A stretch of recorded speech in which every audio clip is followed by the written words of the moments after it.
Assalamualaikum warahmatullahi wabarakatuh. Bismillahirrahmanirrahim. Rabbi shrah li sadri wa yassir li amri wa hlul 'uqdatam min lisani. Allahumma shalli wa sallim ala habibika Mustafa Muhammadin wa ala alihi wa sahbihi ajmain. Amma ba'du. Yang sangat saya hormati, sangat kita hormati Kiai Haji Aufal Marom selaku Ketua Yayasan Al Anwar 3.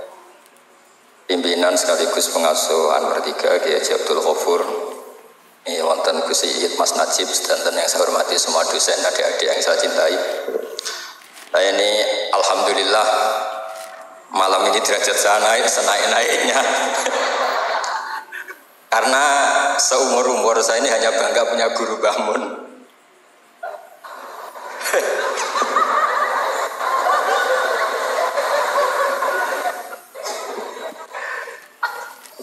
Tapi malam ini punya guru baru. Nah, ini sekaligus Pak dicatat oleh Ketua Yayasan Gus Aufal tadi, Pak Amin mengaku saya muridnya. Ini satu kezaliman.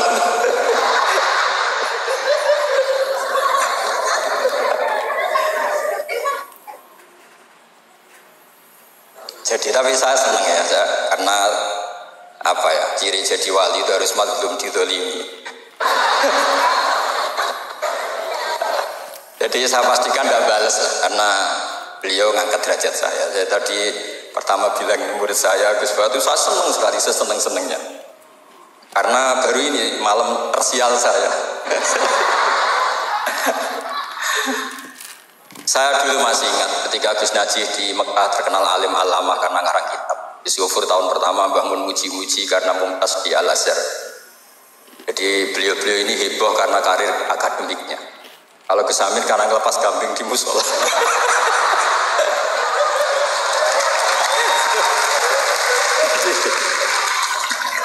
Jadi jameknya sama-sama bikin heboh.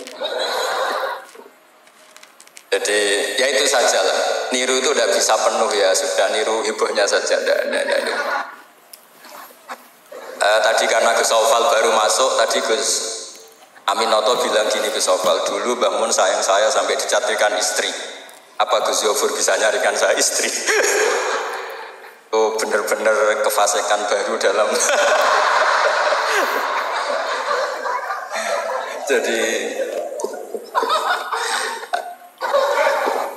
Jadi kita rileks saja karena ini apa ya, guyon itu bagian dari ibadah kelas tinggi.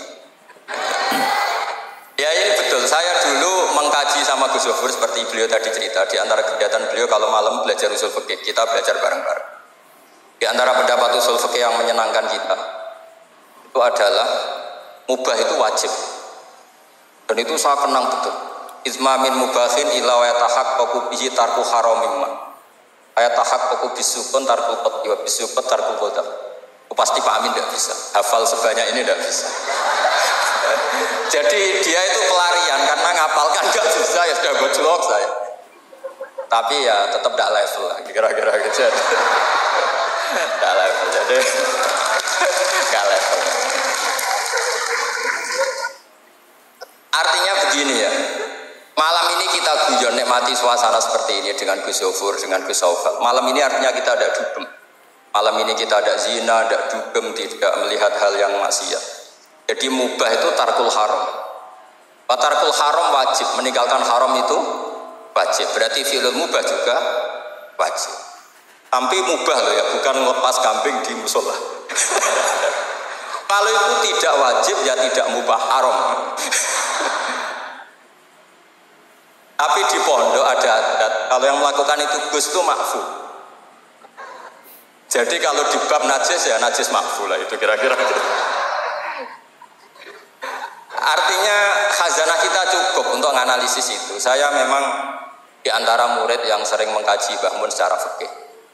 Saya pernah bilang di rumah dinasnya Gus Yasin, bagaimana beliau tadi menyinggung, ketika Gus Yasin diduetkan dengan Pak Ganjar, ini menjadi fikih abadi bahwa ada fikih besar, yaitu ulama tidak ada tradisi atau tidak boleh ada tradisi berhadapan-hadapan dengan umarok. Kita sama-sama berduet untuk kelangsungan bangsa ini secara damai dan bermartabat. Jadi nggak penting menurut saya Gus Yassin wakil gubernur apa Gus Yassin ketua DPR dulu, Kak Kamil ketua DPR, Gus Kamil. Yang menjadi penting bagi kita adalah fikih ini akan agama. Itu juga ketika Gus Yofur sekolah sampai doktor bahwa ulama Salim Bahmun, Putra Bazuber tidak anti dunia kampus. Sehingga Gus Yofur sekolah ya sampai doktor.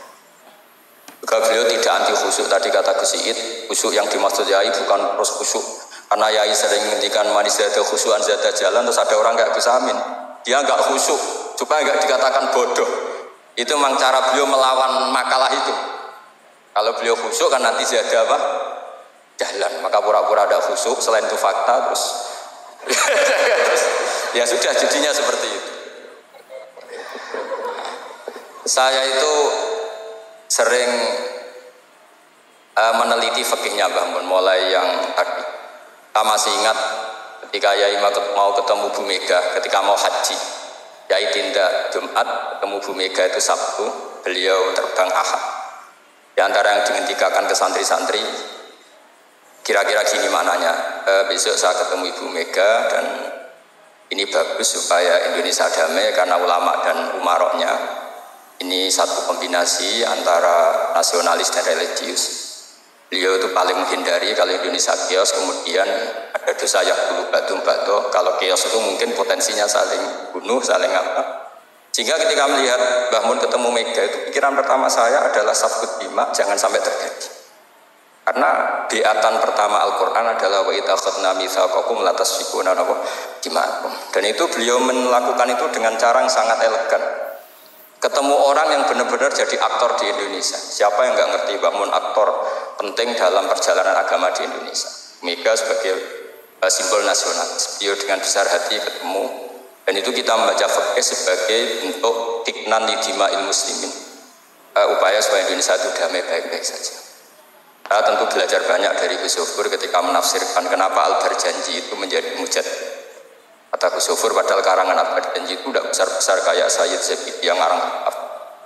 Karena ketika negara lain bingung, atau dia bingung menemukan format Islam, masih perang, mencari bentuk ini Sunni atau apa, ribet perang. Indonesia itu terbangan. Betapa indahnya Indonesia, serasa perang, terbangan. Ya ini gejolak-gejolakan, ya rileks santai. Sampai saya tidak tahu ini kiai dari mana. Makanya ini sekaligus untuk mahasiswa baru, terminan dosen Anda ya mulai yang waras kayak Gus Yofur sampai yang kewarasannya kita tidak tahu tapi ya waras. Itu tadi Gus Yofur menambahkan Aminoto Setio Garwo. Saya tidak tahu itu tambahnya Gus Yofur apa ada di aktenya, nggak tahu saya. Tapi saya kenal Gus Amin itu lama sekali. Jadi, saya tidak perlu cerita kalau beliau pernah ngaji saya karena nanti kasihan. Saya tidak perlu cerita itu karena saksinya lebih banyak beliau ngaji saya ketimbang saya ngaji beliau. Tapi itu cara beliau punya harga diri, ya monggo itu kalau saya terima dengan lapang dada. Jadi beliau orang kedua setelah Mbah Nawawi yang aku saya sebagai muridnya. Tapi saya mau cerita yang agak serius, ini 5 menit tentang fikihnya Mbah Mun.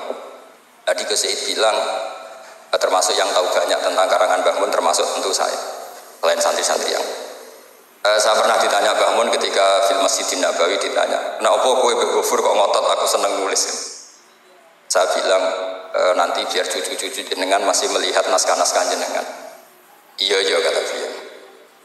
Saya masih ingat dawuh Imam Syafi'i, Al-Laits afqahu min Malik illa annahu daya'ahu ashab. Sebetulnya Imam Les itu lebih ahli fikih ketimbang Imam Malik.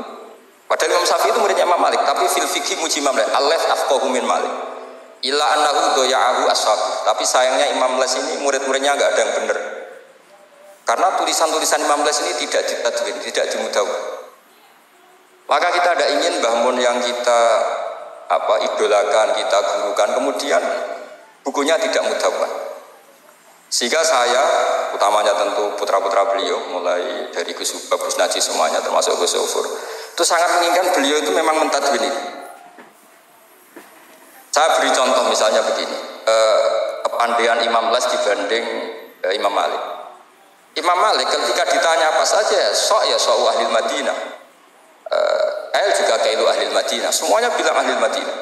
Alasannya beliau Madinah adalah muhajirul Rasulillah, tempat hijrahnya Rasulullah Shallallahu Alaihi Wasallam. Dan itu nggak ada yang memungkiri. Tapi ketika Imam Les mulai mengirimi surat ke Imam Malik, itu ditulis Sayyid Muhammad di Syariatul Wal Khalidah. Itu beliau, oke, Anda orang alim, saya ngakui Anda alim gini-gini. Tapi Anda ada yang lupa bahwa ashabu Rasulillah tafarraqu bil buldan. Ashabnya Nabi ini kemana-mana. Di Irak, di situ ada Sayyidina Ali, hidup di Najaf, diikuti oleh Abdul bin Mas'ud. Di Mesir ada Abu bin Amr bin As, ada Amr bin As malah. Di Mekah ada ini.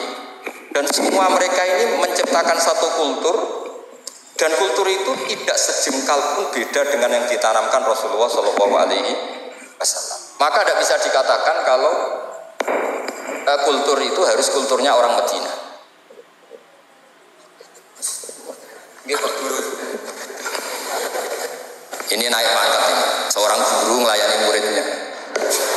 Ini juga cara beliau untuk mengalahkan saya di dunia wali. Jadi makanya pura-pura tawadhu. Nah, Al-Laits afqahu min Malik. Beliau punya sekian contoh bahwa orang Irak itu tidak kalah kerennya lah kira-kira gitu. Tentang ukuran-ukuran sok, karena Sayyidina Ali di situ juga menciptakan kultur. Begitu juga Amr bin As dan beberapa sahabat yang tafarraqu fil buldan. Bahkan sesuai dunia yang saya tekuni termasuk ilmu qiraah, as-sahhul qiraati sanadan itu adalah Asim. Padahal Asim ini qari'un kufiyun.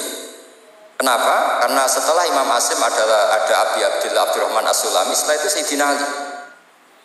Karena Sayyidina Ali sakanal Irak atau sakanal Najaf kalau istilah modern. Sehingga Imam Syafi'i ngetikan Al-Laits afqahu min Malik illa annahu daya'ahu ashab. Barokahnya bangun menulis misalnya al-ulama al-mujaddidun yang sering dibaca Gus Sofur, juga saya di beberapa pertemuan alumni. Itu bangun kelihatan sekali dari awal itu akan bina siapa saja. Beliau cerita misalnya salah min aslil iman. Beliau di antara hadis yang beliau pilih dari sekian makalah beliau dan itu dijadikan muqaddimah. Wal jihad ma'akuli amirin baron kana ufajir. Was sholat khalfakuli muslimin ya baron kana ufajir. Jadi beliau memilih berteman siapa saja, membina siapa saja itu amdan, bukan sahwan. Karena beliau adalah periwayat dan penulis hadis, tentu ya diriwayatkan Nabi Dawud, memang ditulis di situ. Sudahlah kita ikut berjuang ma'akuli amir. Jihad itu di konteks Indonesia tentu mempertahankan semua sholat ini sesuatu yang indah. Kita tahu yang bikin masjid di mana-mana itu departemen keuangan bikin masjid, kepolisian bikin masjid, kabupaten bikin masjid, gubernuran bikin masjid.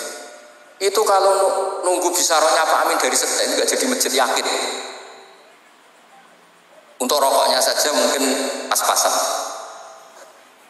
Tapi barokahnya kita berjuang ma'al kulli amir. Para umarok dibina, beberapa kiai mulai zaman Mbah Hasyim sampai belum Mbah Hasyim yang bina Pak Karno. Sampai era Mbah Mun, akhir-akhir Pak Harto juga beliau pernah ditimbali di istana, sampai Pak SBY, sampai Pak Jokowi. Sehingga aura keislaman itu ada di mana-mana.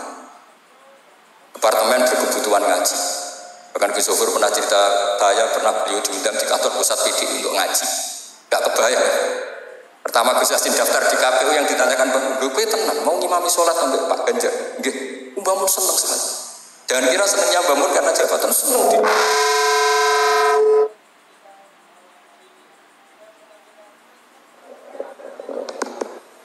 Jadi Mbah Mun ketika Gus Yassin cerita sholat tadi itu senang sekali. Senang sekali diceritakan bahwa barokahnya Gus Yassin ada dengan tanda petik, ada komunitas yang kayak sholat itu jadi ukuran. Saya meskipun nggak nangis di depan umum kayak Gus Amin tadi, saya juga heran kok bisa nangis. Itu saya heran betul, dan saya tetap husnudzon itu asli. Ya agak memaksakan husnudzon saya, tapi ya sudahlah saya husnudzon. Kalau itu asli. Itu saya sering nangisi fikihnya Mbah Mun. Di antaranya adalah saya pernah sejagongan sama Gus Hasib bin Wahab, termasuk pendiri Wahab. Saya cerita prestasi Mbah Hasyim, Gus Wahab, Bisri Sansuri, juga beberapa Yai Ahmad Siddiq, Wali Maksum, sampai cerita Mbah.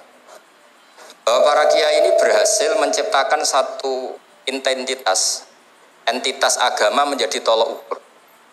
Jadi barokahnya mereka berjuang secara tadrijan, secara gradualisme, secara proses. Sekarang itu calon bupati kok tidak sholat, itu tidak keren. Dan tidak dipilih.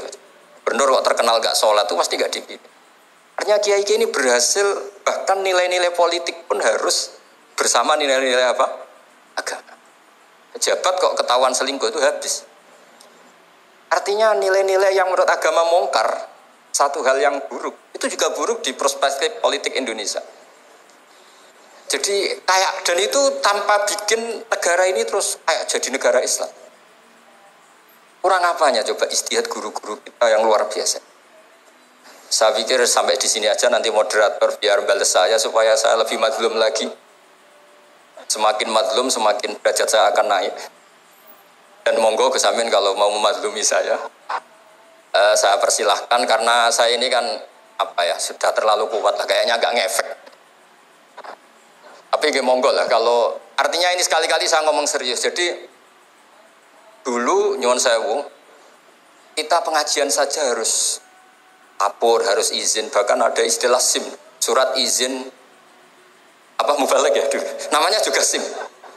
Ini abahnya Pak Rafiq itu ya temannya bapak saya, masuk teman bodoh nih. Ini masyhur ini. Ibunya Pak Rafiq ini nggak pernah masak enak, kecuali ada tamu. Akhirnya kerja sama bapak sama Mbak Mun, kalau Jumat pagi disuruh ke situ. Terus Mbah Musa ini abahnya ini, enggak apa ono Kiai Nur Salim ono Mbah Mun masak iyo, terus masak enak, terus bapaknya ikut makan enak itu. jadi Kiai dulu itu seni, sampai kepin mangan enak itu harus bodoni istri. Dan itu semoga bodoni yang wajib. Karena seneng itu wajib. Makanya saya dengan Pak Rafiq ini ya mulai dulu ya kayak saudara, karena dulu Mbah Mun, Bapak, Mbah Musa itu ya teman, termasuk kalau harus bodoni istri ya bodoni. Akhirnya ya tiap Jumat itu main ke situ. Karena itu dengan cara itu makanya enak. Kalau enggak ya tempe terus. Nah itu bisa ditiru. Jadi ya bagus lah itu kalau itu. Solutif itu kata kesit. Ya monggo niki moderator malih Gus Amin. Assalamualaikum warahmatullahi wabarakatuh.